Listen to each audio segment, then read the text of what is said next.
Hi, welcome to the second part of this tutorial for 3D printing your own stuff, designing and 3D printing your own stuff. So what I did is I went to 3D design and pressed new. You get a new face like the new grid like this. And I'm going to explore more about the options you have for creating stuff. This is very important. A primitive. You've got a sphere here, a cylinder, a cone, and a torus. Let's just pass this torus there, put it there, and the cube, put the cube in, and the sphere. And the sphere also snaps. You can put it right in the middle of the torus, for instance. Okay, I'm going to explain more about these operations here and this one as well. And the snap is the units are millimeters. You can change it to a different unit, and the snap is 1. So one grid here, one grid distance is 1 millimeter. So that's how you know. That's how you can work very accurately using this this tool. I'll be adding another primitive like that. Okay, what I explained last time, I can press move. I can move. Now I pressed rotate. That's okay. I can show that the arrows are move, and the squares here are moving in the same line here. So you can only you move it on a plane. That's that plane. And this here, here you can rotate, and it snaps to the grid 5 degrees, 10 degrees, like that. And if you have more control, you can like this. If you press the cube, and I can go back and do so, you can move it on the grid here, and then you can do different things with it. Like I said in the last video, you can select it, and you can have a you'll have a menu here. What you can do is move it, scale it, hide it, like that. If you just want to work with if you only want to work with this object here, you can select this cube and then press hide. Okay, it's still there. How can we get all these items back? You can go here, show solids meshes. Here we go. There are the two objects. Okay, click, click, click, and then face select. So yeah, there's a different, this mode of operation you should get used to. If I select this object, and if I move it like that. And if I shift select this object. Okay, first we need to complete the operation. Let's select different objects and group them. Okay, I did an operation like that, and I can press enter or left click outside of the cube, and then the operation is done. So now suppose I want to group these as a group. So I want to have them all inside the same group. Okay, now I selected them all. I can go to group, grouping, press Ctrl G. So now they're in the same group. So if I press 1, I can just let me add another one. Let's put a cylinder there. I can press the cylinder, only the cylinder is green. If I press this cube now, this whole thing is green. So now I can move it completely. I can move them all in the same fashion. Okay. What if I just want to select this cube within this group? Then you select the cube, and if you are in a group, you'll get this group symbol here. You can select the whole group or just the individual item. I can click on this, and now I have this one selected within the group. So now I can move this individually. So this is how you can work with groups. If you want to ungroup them, just select them all and then go to group, ungroup.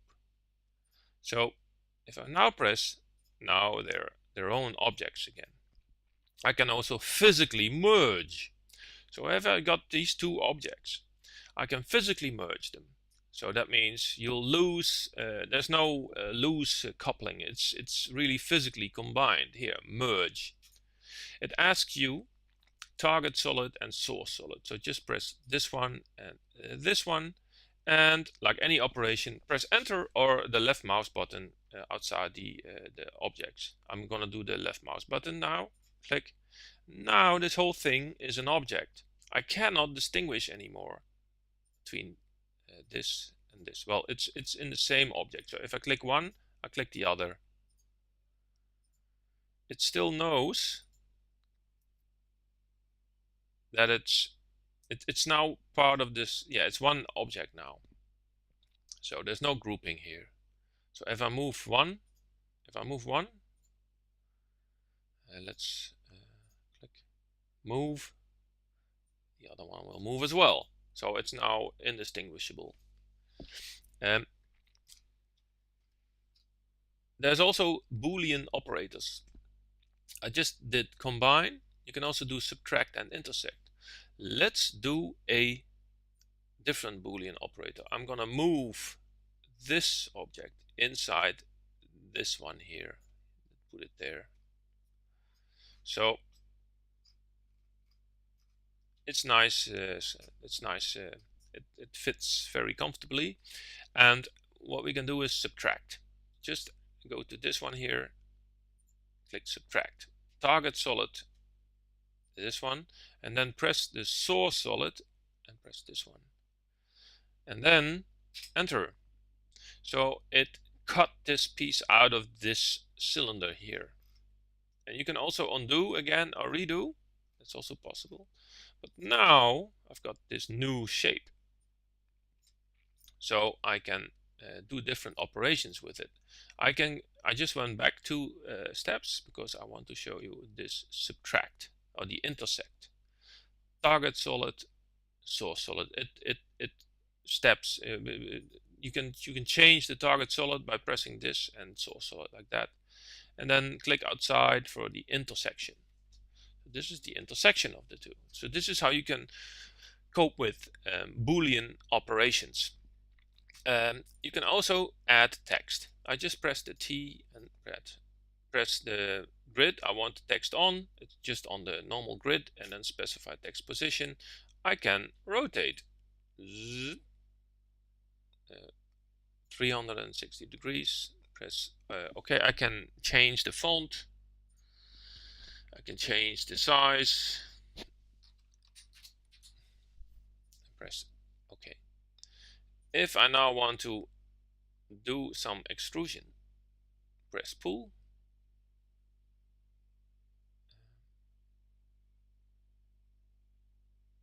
Extrude like this.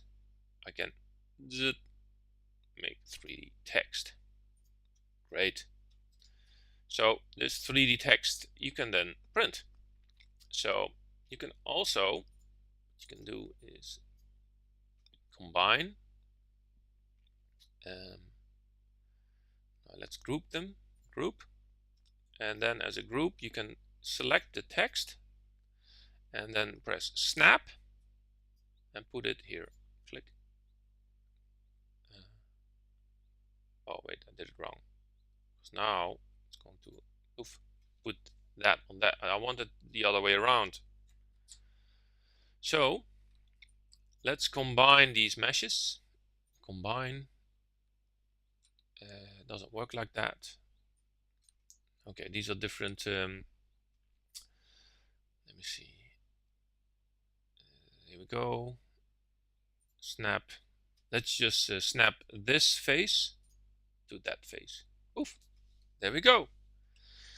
So the text is a bit difficult because it has all these different objects, but for this one it works just like you expect it to. So you can then snap from one side to the other, and then these two are yeah, this is a great tool to know how you can snap. Okay. This material, you can change the material. For instance, in clear glass, I can just click this and then point at this. This can be clear glass, this can be clear glass. You can see it's one object now because it also does this shape here. And You can also change the color, and you can have a nice rendering of what you build. It's also nice to know that it is possible. Okay, let's focus a bit more on this. This is the zoom, the fit. That if you zoomed out like that and you where's my design, you can always press fit like that. Okay, I covered primitives. I covered sketches a little bit. The next lesson will be a lot more detail about all these sketches. Construction, I'll do one construction.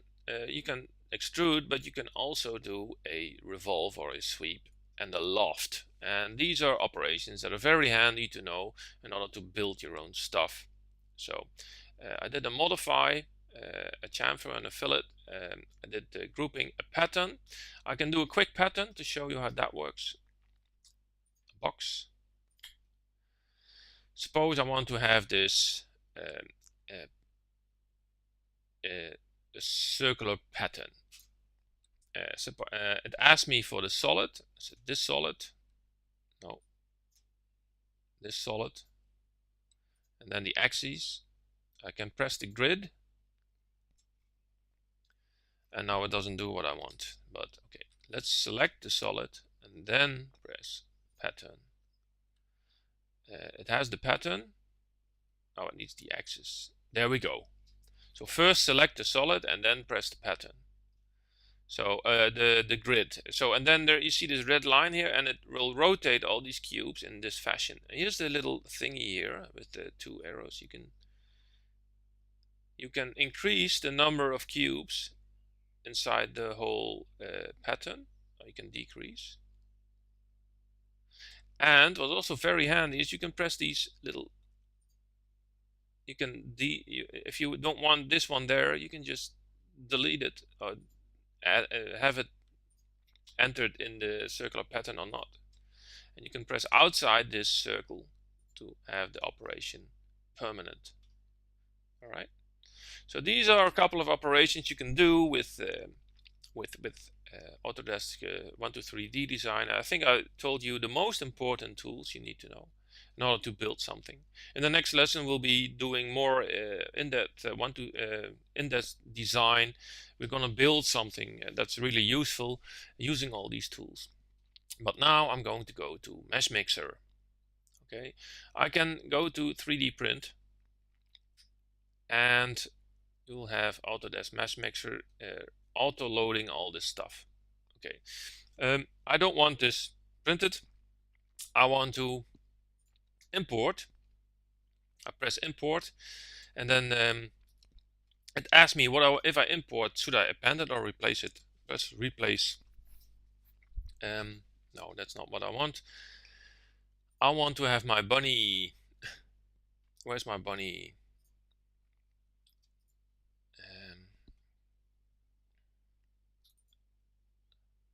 Okay.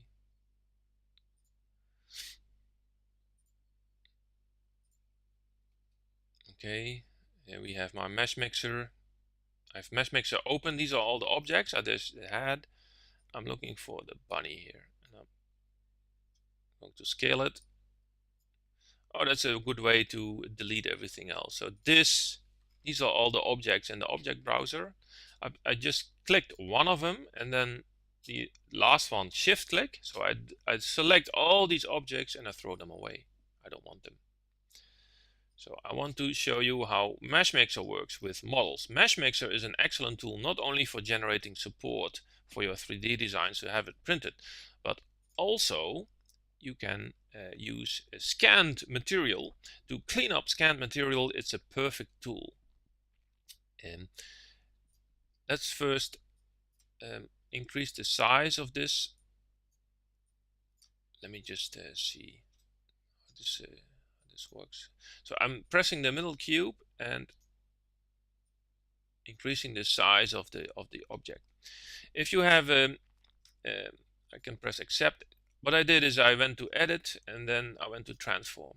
Okay, you got the same manipulators as 123D design. You can rotate this, you can move this, and you can scale this. And this is scale in one direction. and the other one as well. You've got local and world coordinates. So these are local coordinates. It's local to the object itself, like that. If I would rotate it, you would see the difference. This is still following the orientation of the object. If I would press the W here, oh, let me just accept first, and then transform. If I would local, world, the world is aligned to the grid here. So now I can move it along the grid line. These are concepts that is common to most 3D applications as well. Okay, I did this. I'll put it back because I want to show you more, and then press accept. I want to show you more about the selection, what you can do. First, I'm gonna use the different shader. I'm just gonna get the texture shader. It's nice and white now. It actually imports textures combined with this model, if you have textures for them, but we don't. This is STL. We're gonna export this as STL, so that's only the shape that we're gonna work on. I need to tell you something more about the selection mechanism, because with the brush you can select parts of this animal here. I can just draw and select, and with a shift, the bracket and the shift dot and shift comma, it's a smaller than and bigger than sign in computer language. You can increase or decrease the selection. So what I did here is I increased the selection, and I can edit that selection. I can extrude it, for instance, the shortcut D. I can extrude it a bit like that, just to show you how this is done, and then I can press accept. And if I now clear selection, you'll see that this part that was added to this mesh has a different color. And the way that works is it's a face group. This is now a face group. And how, if I press edit, select, and I would press double click on this bunny here like that, it would only select the bunny. If I would double click this face group, it would also select that. So it adds to the selection. You have to play with it in order to get a hang of it, because this selection mechanism is very, very powerful. Because what I can do here, for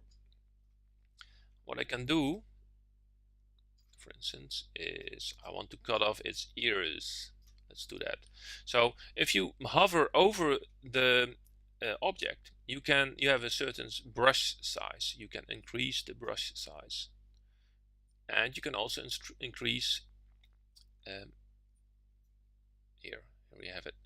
So I can just press only here once on this head, and then extrude. Or, for instance, what I want to show you, if you have the select tool selected, you can do this. You can draw. It's called laser select. You can just draw, and then it selects everything on one side. So if it would do it like that, or this, it wouldn't make a difference. You can also do this after you did that. You can go to edit. Oh, wait a minute. Edit. No. Select. Okay, I've got my selection. I can go to edit. Why doesn't it edit?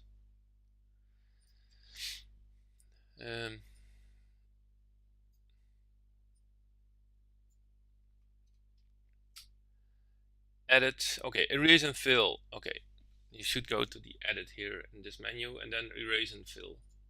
There we go. Now it got two stumps. And then you can refine. It's how many vertices are there. As you can see, you can refine what is happening.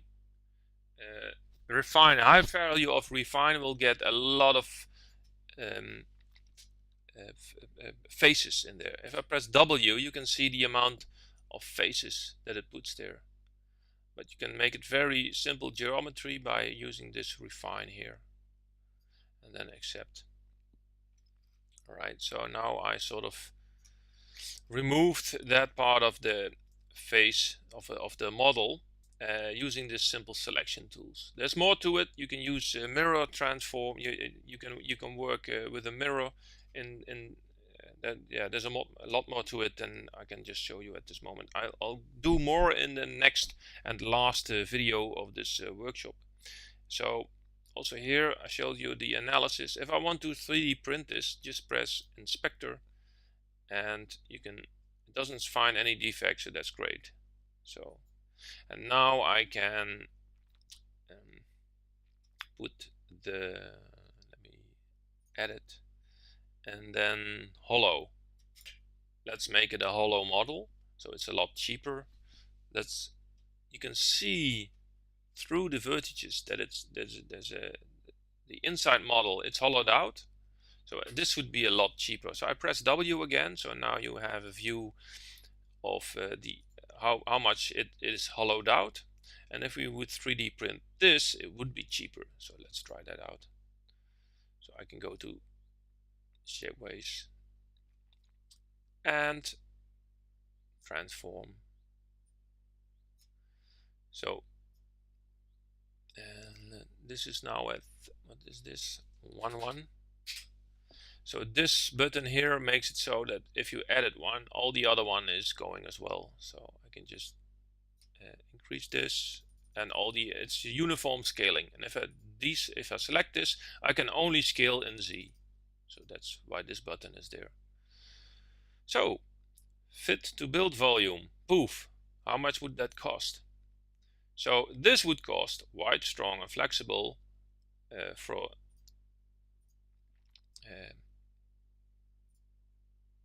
let's just make it matte black steel, too big. Polished nickel steel, also too big. Elastoplastic is it's too big for the printer. But anyway, it shows that you can play around with these settings. So if we have now a hollowed out a piece of plastic we want to print, and that makes it a lot cheaper to print it. All right. So in the next lesson, we'll be doing a lot more in that designing for the 3D printer.